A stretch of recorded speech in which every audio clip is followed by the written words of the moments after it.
बघा कलर खूप छान येतोय आपला, बघू शकता।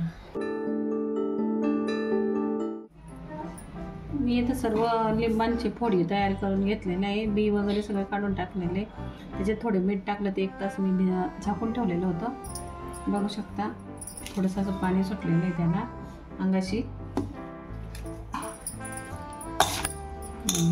थोडं ओलावा आहे असा। इथे मी थोडं साहित्य घेतलेले, हे मेथीचे दाणे थोडे धने घेतले, थोडी मोहरी आहे, थोडे जिरे आणि थोडी बडीशेप। आता मी थोडंसं हलकंसं असं भाजून घेणार आहे, भरडाच्या खलबत्त्यामध्ये कुटून घेणार आहे। थोडंसं भाजून घेतलेलं काढून घेणार।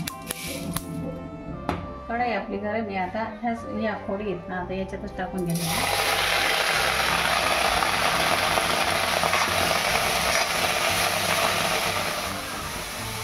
याच्यात आता चवीनुसार आपण मिरची टाकू थोडी, आता 2 चमचे टाकलेले आहे आणि सुरुवातीला आपण मीठ टाकलेले, त्यामुळे मी मीठ थोडं घालणार आहे। थोडं काळं मीठ पण आहे थोडं,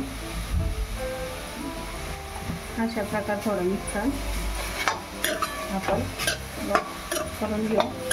मग नंतर तुम्हाला पाहिजे तर तुम्ही साखर टाकू शकता किंवा गूळ घालू शकता। आता मी याच्यात चवीनुसार साखर टाकणार आहे, तुम्हाला कसं पाहिजे गोड आंबट त्याच्यावर अवलंबून आहे।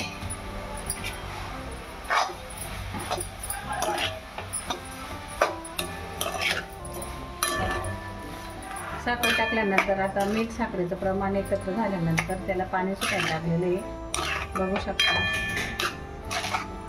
असंच ते 5-10 मिनिटं तुम्ही हलवून ठेवायचं।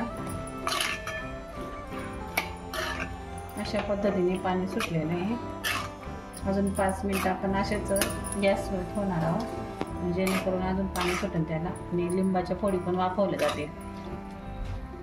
बघा कलर खूप छान येतोय आपला, बघू शकता। बघा छान पाणी सुटते, मस्तपैकी उकळी आलेली। असंच आपण लिंबू वाफू द्यायचे थोडासा अंगाशी होईपर्यंत। तर जे याला पाणी सुटले ना, तर ते आपल्याला थोडंसं आटवून घ्यायचं आहे, म्हणजे थोडंसं शिजलं म्हणजे त्याला घट्टपणा येईल। 5-10 मिनिटं असंच शिजून घ्यायचं। इथे जिरे मोहरीची ती भरड सगळी करून घेतलेली, म्हणजे आपण भाजलेले साहित्य त्यात मी टाकणार आहे। या भरडने खूप छान असे टेस्ट येते, चव पण येते छान मस्तपैकी आणि वास पण छान येतो याचा। आता याच्यात मी 2 मिरी 2 लवंगा टाकणार आहे, म्हणजे त्याच्याने चव चांगली।